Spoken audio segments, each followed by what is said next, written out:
G'day, it's Eric Frangenheim, and here's the next reflection from my book, Reflections on Classroom Thinking Strategies. The title is The Tyranny of the.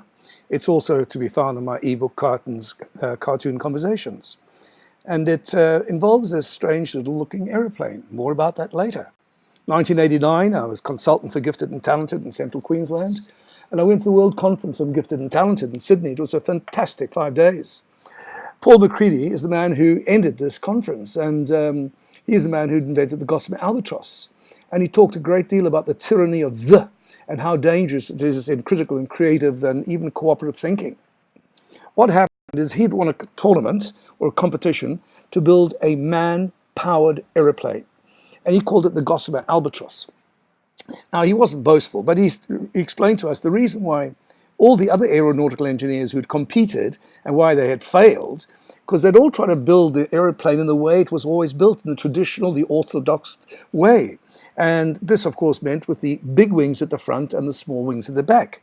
But as an inventor, he wanted to think differently. So he came up with a different idea. Now, it's not this idea, of course, because that one ended in tears. But here it is. It is the gossamer albatross. And what he actually did was to totally redesign the way the aeroplane looked.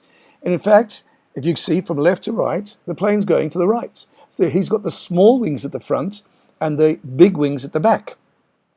And what he said was that this made it twice as easy or half as difficult to take off. Here's another view of it in a cartoon style from my book.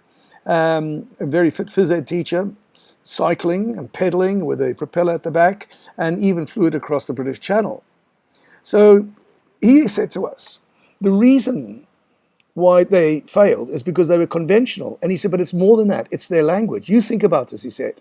He said, you teachers, you lecturers, you sports people, you business people, to what extent do you actually use the word the in your environments? When you ask people, what is the answer, the solution, there's a singularity to the answer. And if people aren't sure, they will stop it. They will stop thinking. They'll do anything but look at you. Right? They will look at the carpet rather than see if there's a pattern, because they are disengaged. They're not sure what the answer is.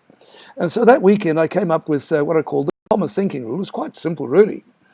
I was quite inspired by them. So I said, from now on, when I ask questions, I'm not going to put a full stop and ask another question.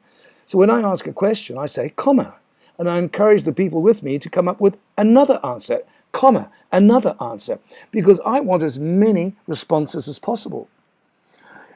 What he said, to repeat, is instead of saying, what is the problem, what is the solution, what is the idea, what's the answer, and you might not even be stressing the word the, you're just saying, what is the problem, singular. He said, reframe the way you ask questions. So we could get rid of the tyranny of the. We could encourage the common thinking rule by asking questions like this.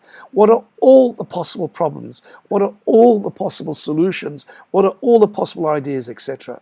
In this way, we engage more people, and through engaging more people, we all own the learning environment. Thanks for listening. Eric Frangenheim, Rodan Education Consultancy.